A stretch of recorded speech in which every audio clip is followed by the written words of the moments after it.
from the All Indiana Podcast Network. It's time for real conversation about the real issues that affect our communities. Poverty, education, equality, and more. This is Real Talk. Real Talk with Reverend Charles Harrison. Welcome to Real Talk on the All Indiana Podcast Network. I'm Reverend Charles Harrison, and on this episode, I will be talking to Ted Feeney, the former president of the Butler Tarkington Neighborhood Association, as we talk today about the homicide of 10-year-old Sean Swanson, who was killed in the fall of 2015 in the Butler Tarkington neighborhood, and that case is still unsolved today. Welcome to Real Talk with Reverend Charles Harrison. Thank you so much for joining me today on this podcast. And today I have a special guest with me, someone that I met in the fall of 2015. Unfortunately, under tragic circumstances, I got to know this fine gentleman. And today I have with me Ted Feeney, who at the time when I met him, was the president of the Neighborhood Association of Butler Tarkington. He's with me today, and we're going to talk a little bit about how we, connected and the circumstances in which made that happen, about the homicide or murder of 10-year-old Sean Swanson, who was killed September 19th, 2015. And I happened to be out with 10 Point Coalition that night when we heard the news. So welcome, Ted, to my podcast. This is your second time joining me, but thank you for coming in today. Good to be with you again. Okay. Let's talk a little bit about Sean Swanson and the 10-year-old who was killed. I think my understanding is that he was there at a gathering of family members of someone who had died that was a resident in the Butler Tarkington neighborhood. So there was this family gathering after the funeral when a drive-by shooting occurred. I think 4 people were shot in total, and 10-year-old Sean Swanson ended up being shot and died from his injuries. Yeah, that's correct. Yeah, very, very tragic evening for, his family, friends, classmates, and our community as a whole. Just tragic. And, 7 years later, unfortunately, there's still no closure for his family. It's even still unsolved. Well, let's talk a little bit about that night, because I happened to be at 29th and MLK with one of the 10 Point teams that patrolled the United Northwest area.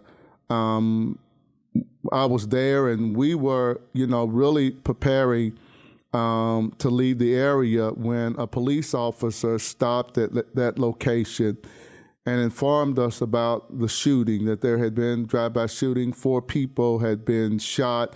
There was all the information that was given to us. And we were asked, 10 Point, to go into the area to help out IMPD. That was all I knew at that time.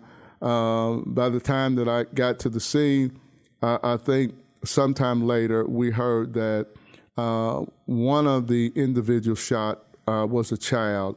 Didn't know much any more than that at the time when we were informed, but later we heard more details about it. So share a little bit about, and I ended up meeting you that night for the first time. We started calling in more 10 Point teams from across the city. I think I ended up with 20 plus 10 Point Coalition OGs that came to the neighborhood to help out. Chaotic scene, police everywhere, and a lot of people were starting to gather, at the crime scene on both sides of the area that was taped off. So share a little bit about how you got there, how you heard, and then we can get into more conversation about that night. Sure. And again, appreciative of, your work and the work of Indianapolis 10 Point Coalition and just the value for the community. It was a chaotic night. I was not home that evening. I was downtown with my family. My daughter was 3 at the time. We were enjoying the Indy 11 game. We're driving home. later in the evening. And, I'm driving up 38th Street and turning back into the neighborhood. And I didn't live very far from that scene at 39th and Graceland, and where the drive-by shooting occurred.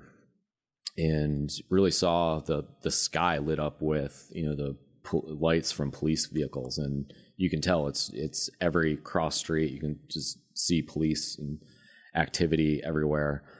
Definitely chaotic. So again, I'm I'm looking at the news, what's going on, trying to reach out to some folks.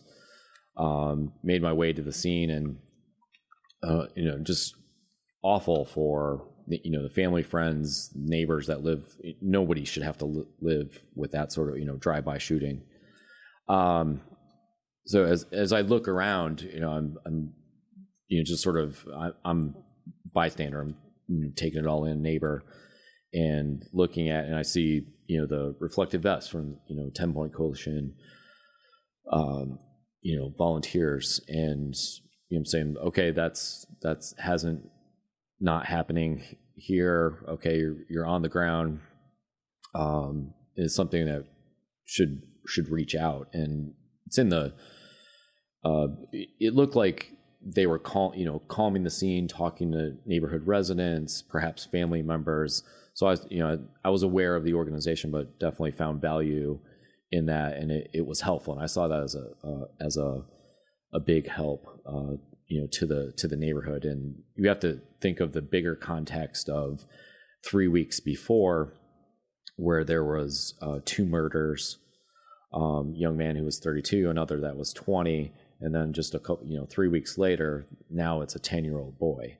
And that overall, that's the third in just 3 weeks. So the neighborhood was on edge, and a lot of fear, panic. What's going to happen next? This was what happened next, and had a lot of discussions with law enforcement, community members, a lot of what should we do. So there had been a lot of discussions, meetings over violence prevention plan, adding on things that we were already doing as a neighborhood group and neighbors. So I thought it best to I saw the value. You were there to help, and if any of your members in coalition group maybe perhaps could help us, so that was why I reached out after that, and began that partnership. And years later we've seen the success from that. Part of what happened for us that night, being in the neighborhood was, new for us that night. Butler Tarkington had not really been a neighborhood that was on the radar screen of 10 Point, certainly south on the other side of 38th Street, Crown Hill, Highland vicinity, just, southwest of Butler Tarkington, the United Northwest area. Those tended to be the hotspot areas where we patrolled. But what was interesting that night for us was we were starting to hear some details about what people saw, and we were beginning to hear what might have caused that drive-by shooting. And I was kind of amazed at the OGs as they were interacting with people who were at the scene. Certainly we were there trying to calm family down and calm the scene down, how we were beginning to hear things. And I know we had some discussion that night, not anticipating, us being involved any more than trying to be helpful that night in the neighborhood. Yeah, and if no neighborhood in Indianapolis is an island of its own. Very well that you talked about neighbors where Crown Hill, a lot of issues just on the other side, south side of 38th Street, and neighborhoods around there. So to see one murder in 2014 in our neighborhood, obviously a tragic event, but then all of a sudden the spike, and then you're hearing intel that there's 4 more gangs operating. There's sort of that violent spike in crime from that summer in 2015. So yeah, it made sense to partner, and the more that information that we shared, the more successful we were going to be. It's all sort of people and groups, as far as a bigger coalition, were welcome, and it takes that. We've seen this, neighborhood after neighborhood, year after year of, when we partner like that, we're going to have that success and prevent those, especially in the, the groups that, your organization has targeted, that, between that 14 and 24, if we bring those numbers down, help the youth, we're going to help have a safer city. This is Real Talk with Reverend Charles Harrison, and my special guest is Ted Feeney, who was the former president of the Butler Tarkington Neighborhood Association when 10-year-old Sean Swanson was killed September 19th of 2019. Ted, from that night, you ended up inviting 10 Point to be a part of the neighborhood meeting to kind of talk about the whole issue of, what was happening in the neighborhood and the possibility of 10 Point joining the efforts that was already taking place in Butler Tarkington to try to address the issue of the crime and violence in partnership with IMPD. Yeah, that made sense, definite sense to me, where, 10 Point was on the ground already. We had from our neighborhood group a lot of, we worked very closely with the city and, former mayor's team, and different city departments, and just overall positive quality of life. But obviously we had a sort of series of events, a number of homicides, and the previous weeks were very busy, with discussions of, okay, what's the next step? So adding, obviously fresh perspective, valuable information, because this sort of event where we had the murder of a 10-year-old boy really was sort of the catalyst for a lot of people. It was this is unacceptable, this crossed a line, and then a lot more people came forward with either information or I want to help, things like that. So it made sense to definitely reach out to your organization and to be a part of the discussion, especially with work in neighborhoods in close proximity.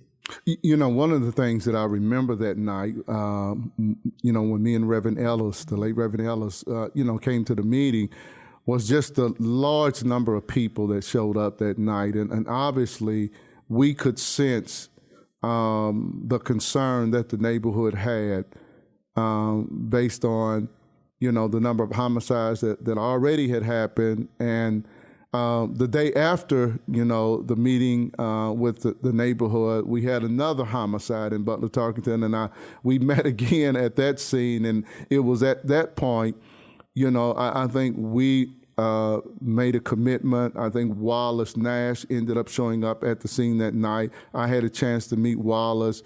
And I think from there, we started putting the plan in place to try to, get boots on the ground and work with the neighborhood association, the city, and IMPD and other law enforcement to begin to tackle the problem, since it seemed like there was somewhat of a gang conflict in the neighborhood. Yeah, absolutely. And you gave an example of some of our friends that unfortunately are no longer with us, but their impact on the neighborhood and overall the city. I mean, Reverend Ellis, Wallace Nash, we couldn't have done that without them, and we miss them every day. Right after that, it was we had two different meeting concepts. One was during the day out in the park. 100 plus people come out, which was great to see. And then we did another, allowed people to talk and speak, rally the community out, strengthen numbers. And then the next night, yes, we were in community center. Again, the room was packed with people, and we did get that commitment. And then all of a sudden, there's yet another murder, and we're at an alley in the neighborhood. And really that when we saw from Deshaun's murder was that was a line has been crossed, and then the next young man, I believe he was 19. 19, yes. Yeah, and just getting that youth, and it really does bother you. But the effort then, it was plan was put in place, and then you look, week, month, 6 months, a year, you're really on 2 years, where after that, where there was no, where there weren't any murders in the neighborhood. So the plan does work. The coalition belt, we focused on a specific place, and it was successful, and neighbors did feel safe. Talk a little bit about what were you hearing from residents in the neighborhood during that time? I know you were, kind of the person that was, galvanizing the coalition, as the president of the neighborhood association. What were you hearing? Because I do recall, when we started hitting the ground, we were seeing for sale signs up in the neighborhood. I do recall that.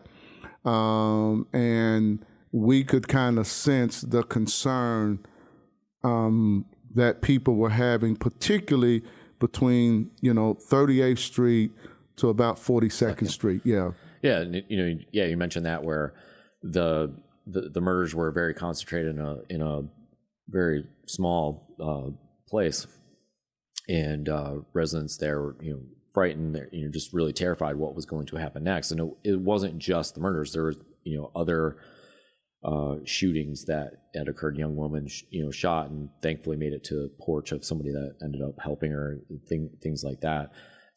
For sale signs going up in the yard. Lots of fear. But then you're also people are say throughout the neighborhood, and you were talking about 3,500 houses or more. People are busy with real life, and if it's not directly affecting their life, they might not engage. But we did see a lot of engagement, or some that said, can I donate, or can I help you identify?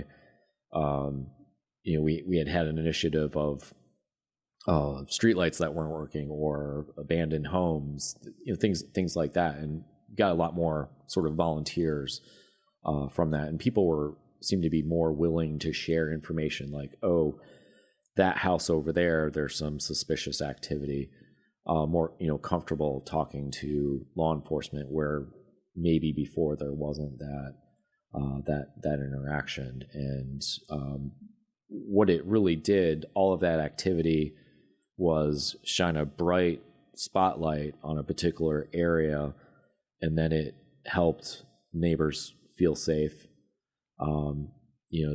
Some bad actors were not going to be in that particular area. They're going to move on to somewhere else. And just, and then we saw it with, 2 years after that of, there weren't any murders then. One of the things I wanted to ask you, Ted, I did sense that night that there seemed to be kind of two neighborhoods, south of 42nd Street, north of 42nd Street, but it seemed like they were coming together, galvanizing around the issue of how do we address, this violence that, as a neighborhood we have not experienced. But I did sense that night some tension in the room, but yet everyone was concerned about how do we address this issue of violence. Yeah, and you get that from from my time, and it had been years before that I volunteer in the neighborhood, and you get sort of north versus south of the neighborhood, and it's a pretty big space. You're talking from 38th up to 56th, or Meridian, all the way over to Michigan Road. It's a pretty big neighborhood space, and yes, there was that tension, and I heard a lot of feedback during my time in working in the neighborhood association, like hey, you were sort of that bridge. Thank you for your work to bring everybody together, and I was like, if it happened within my neighborhood, it was an issue for me, or how can we help? So yeah, neighbors that lived in the southern part of the neighborhood where the murders were occurring thought that neighbors in another part of Butler Tarkington weren't maybe being helpful or disengaged from what was happening, and it was a chance to sort of maybe bring out some what people were feeling. It was a definite space to talk about some issues that needed to be discussed. Yeah, I think one of the issues happened to be the park and what was happening with the park. Yeah, and to give an example, and not to sort of go off that, where for probably the previous 7-8 years before 2015, there had been a number of conversations about Tarkington Park. A lot of meetings and planning in the 3 years prior. And then the year before, it was this is happening, and actually was supposed to break ground that fall, and that ended up happening. And after the there was folks that either moved into the neighborhood or just started to pay attention. I would say that there ended up being a snafu, and with the city, and totally understand the take on it, where the construction fencing went up, unfortunately, before a holiday weekend, before Labor Day weekend. So we had some folks that wanted to talk about that at our September neighborhood meeting, versus just a couple 2 weeks prior we had 2 murders. The families of victims were there. They wanted to talk to law enforcement. They wanted the community to know about. So there was a lot of tension in the room, and there was a small group of folks that were protesting about the park. They had not been engaged before, and you can go back in time and say, hey, there was 90 plus meetings on this over a number of years, newsletters, things like that. But but it's always a good chance. We should share information. We should definitely be talked about. But it's a great lesson for folks, if you can be engaged with where you live. And we were fortunate to have a long-standing neighborhood organization, one with a really solid history of fighting against discrimination in housing, helping bridging divides in the city. So obviously proud to represent that organization at one point. This is Real Talk with Reverend Charles Harrison. And my guest today is Ted Feeney, who was the president of the Butler Tarkington Neighborhood Association in 2015, when 10-year-old Sean Swanson was killed. That neighborhood had several other killings within a 2-month span. That caused the neighborhood to be really proactive in trying to address the issue of crime and violence. Ted, what would you say, when you look at, what happened with Sean Swanson, and we ended up having, I think, a peace march. We did several prayer vigils. I was really impressed with how the neighborhood, really galvanized and rallied around the issue. We started doing public safety walks with law enforcement in the neighborhood.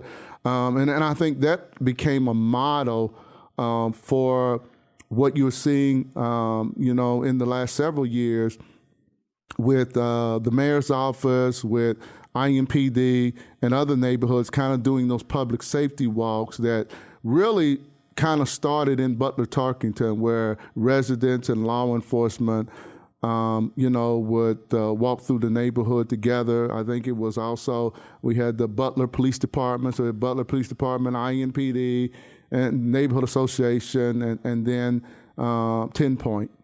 Yeah, it just shows the importance of, a particular, I'm a big believer in place.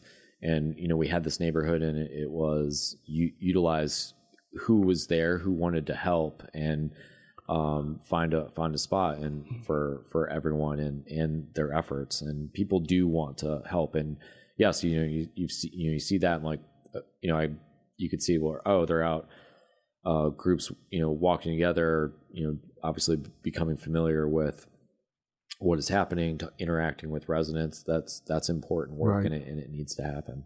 Yeah, yeah. The other thing that was, and I forgot to mention this earlier, I remember probably the first 72 hours that, we were on the ground. Once, the partnership developed and our OG started walking the streets, we learned what groups were beefing. And I don't know if you remember, we ended up having the news media in, and we got, I think it was GMG, the Get Money Gang, and Connect to call a truce. And I don't think that truce has ever been broken since, 2015. And we were able, that was the beginning of at least dialing that piece down, where there was no more shootings in that neighborhood and in the neighborhood where GMG was located between the two groups. Yeah, absolutely. And it was a rough summer before that. And that was one of those events where, with murder after that, there, was that line was crossed. And thankfully that activity has not, or hostilities have not ramped up in that particular place, and hopefully does not again. And, people see the impact of, or negative tragedy that could occur with those beefs.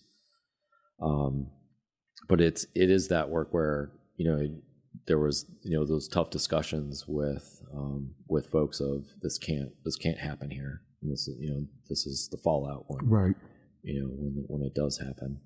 So, thankfully it's, people are having those, have those discussions with folks that have, and it has really had an impact, has a positive impact. Well, one of the impacts, in the Butler Tarkington neighborhood, and, we try to encourage other neighborhoods that you can do something about the violence when a neighborhood comes together and builds partnerships and collaboration, is that, 4 out of the last 7 years, the neighborhood has had, went 365 days without a homicide.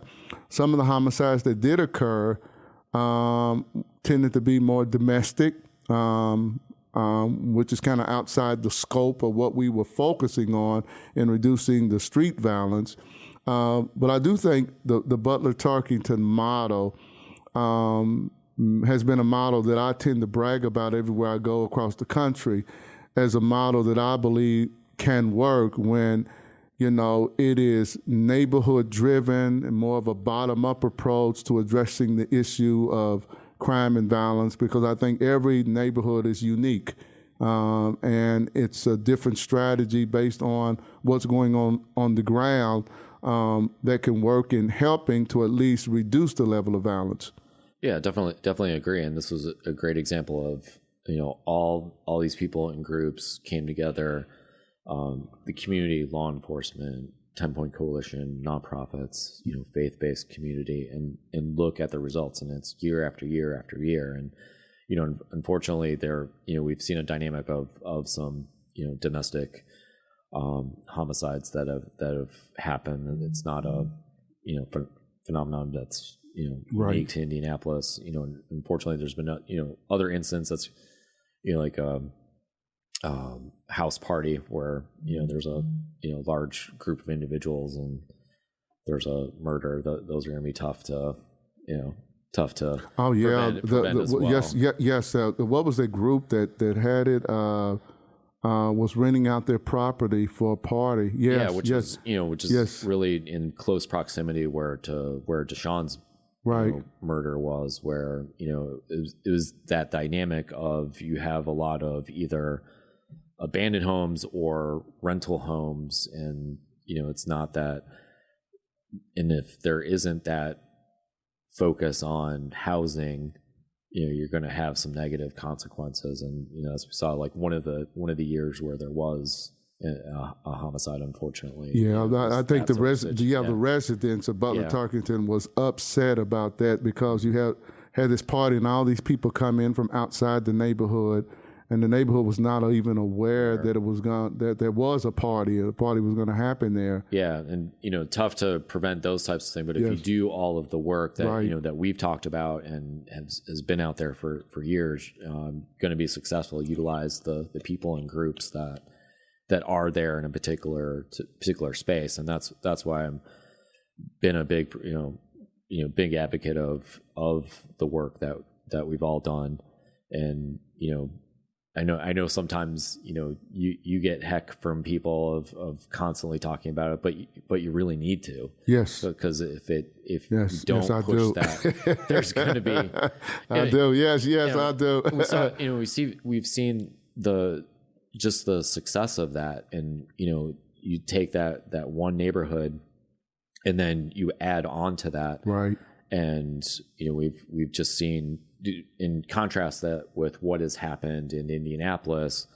I mean, we had in 2015, the year Deshaun was killed, we had 144. Now 7 years later, we're at like 244. Mm-hmm. We're over 200, and that's become some sort of new normal, and that's just unacceptable. Yeah. So there's a way, and we all know that there's a better way to do this, and this is a plan that we should follow this. Well, a tougher conversation. This is Reverend Charles Harrison on Real Talk, and my special guest today is Ted Feeney, who was the former president of the Butler Tarkington Neighborhood Association when 10-year-old Sean Swanson was killed in a drive-by shooting. Still today, that murder is still unsolved.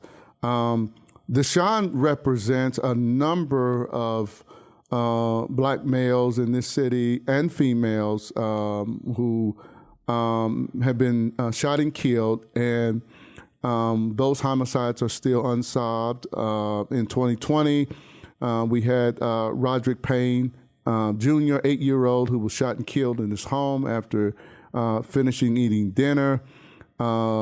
Nia Cope, 16-year-old, who was shot and killed in the car they were driving, and her mother, witnessed her daughter being shot and killed as they were driving through Indianapolis to get something to eat. And those numbers go on, the number of people. Ted, one of the difficult things, and certainly, I tend to push the button and talk about things. It does not seem like when black children and youth are killed, when you compare it to what we've seen, in Delphi, Indiana, with the tragedy of the 2 young teenage girls killed, awful tragedy. But we've seen that community rally around the family in trying to find, the individual who was responsible for that murder. But we've seen days and days and days of coverage. The story went national, and year after year, the coverage seemed consistent on highlighting that particular murder. We had the Indiana State Police come in. We had the feds come in. We've seen sports figures and others put up large sums of money for reward money. From the black community's perspective, we don't see that. There seems to be a difference. And maybe that's our perception as the black community. And I kind of wanted to have that conversation with you because I didn't see the same kind of response for Deshaun and Roderick Payne, Jr., and others who have been killed. But it tends to be a 48-hour story, if that, and then we move on to the next homicide. I would agree with you, and I'm, for those following on the podcast, I'm a white male, and I do believe that they are covered differently. And for the event, if we use Delphi as an example, and thankfully there has been a recent update, and hopefully the families of the victims do receive some closure, and there sounds like there's a that'll be discussed heavily in the next couple of months here. However, you gave all those examples of, sports figures, sports team owners, national news coverage, money being thrown at, at this case for information, national news, even the Indianapolis local media. Delphi is about an hour and a half away from here, and they're days on ends, a month, camped out, constant news coverage. But then when it comes to situation like Sean and some of these other children, it's really silence.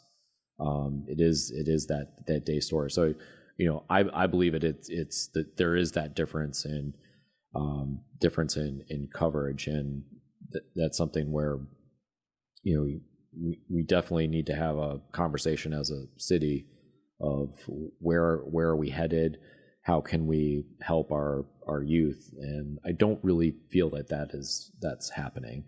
And now I have it. My daughter is now 10, so definitely at the same age of Deshaun when he was killed. So it's I see that of how do we help the next generation. I don't see any sort of comprehensive plans or a way to address this issue.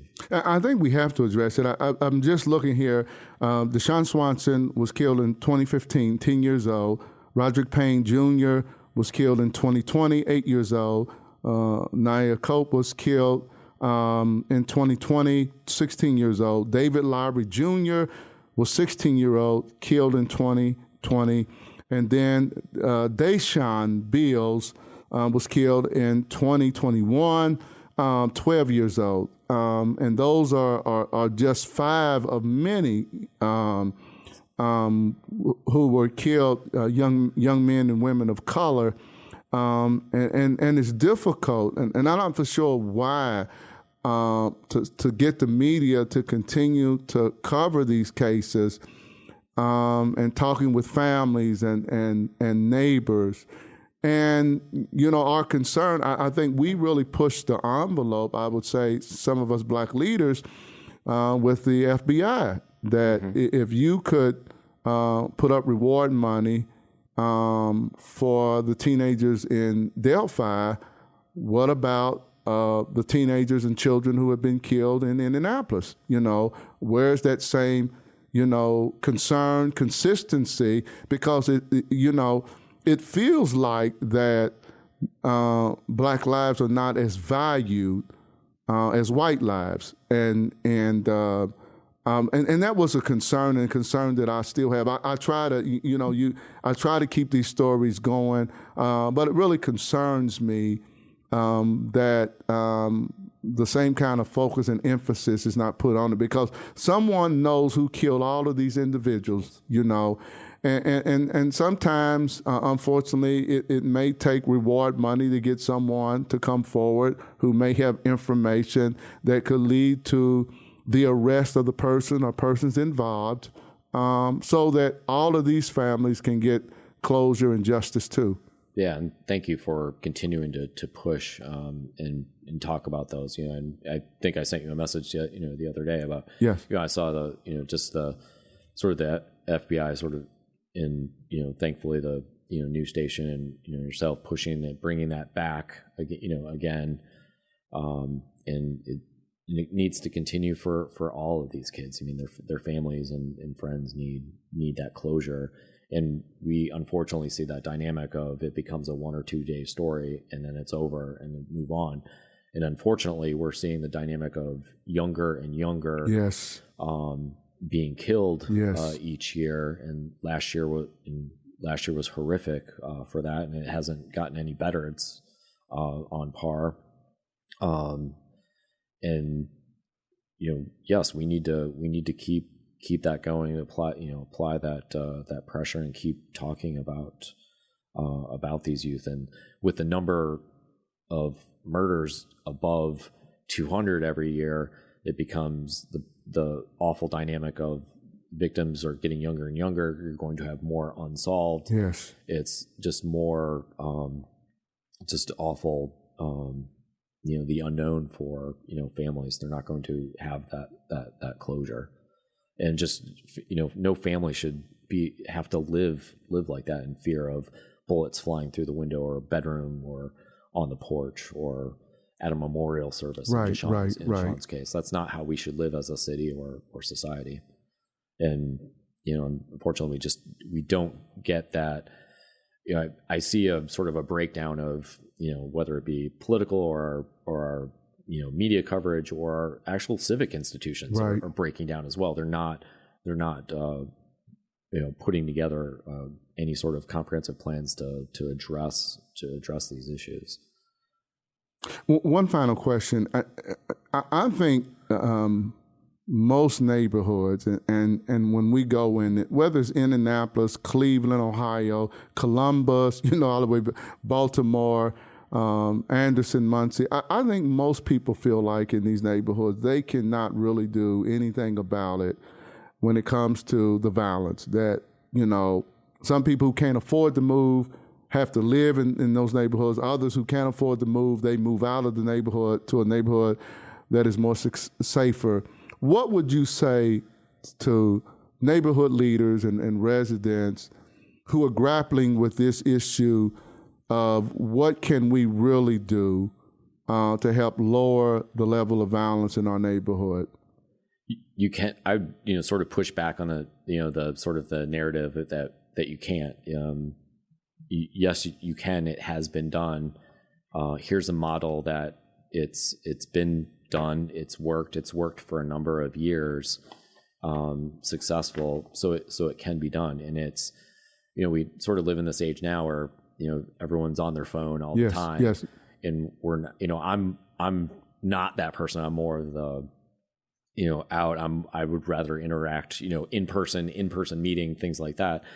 Bring people together, including, from my experience, there were people and groups that we worked with where we might not agree on a whole host of issues. Right.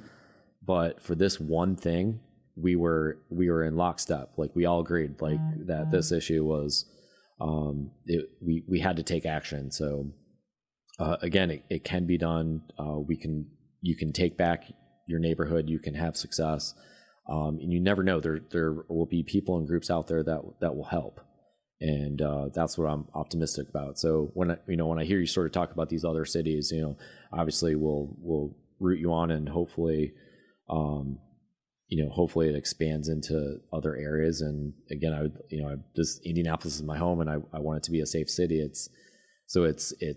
It's tough to see the dynamic of the public safety crisis we have going, and record homicides 200 above, which is, but then in contrast to what we've done in Butler Tarkington and then in other neighborhoods as well. Yeah. That is so true. Ted, thank you so much for joining me today and having this conversation, about Deshaun Swanson. We want to keep this out. Certainly if anybody has information about who was involved in Deshaun Swanson's death, please call law enforcement and provide that information. If you are concerned about providing that information, you certainly can reach out to the Indianapolis 10-Point Coalition, to Reverend Charles Harrison, or any minister or community leader or neighborhood group where you feel like you can do it in a safe way that protects, yourself, or any of the murders that have occurred in this city. Please, if you have information, please share that information with law enforcement so that those families can find justice and closure for themselves. This has been Reverend Charles Harrison on Real Talk today.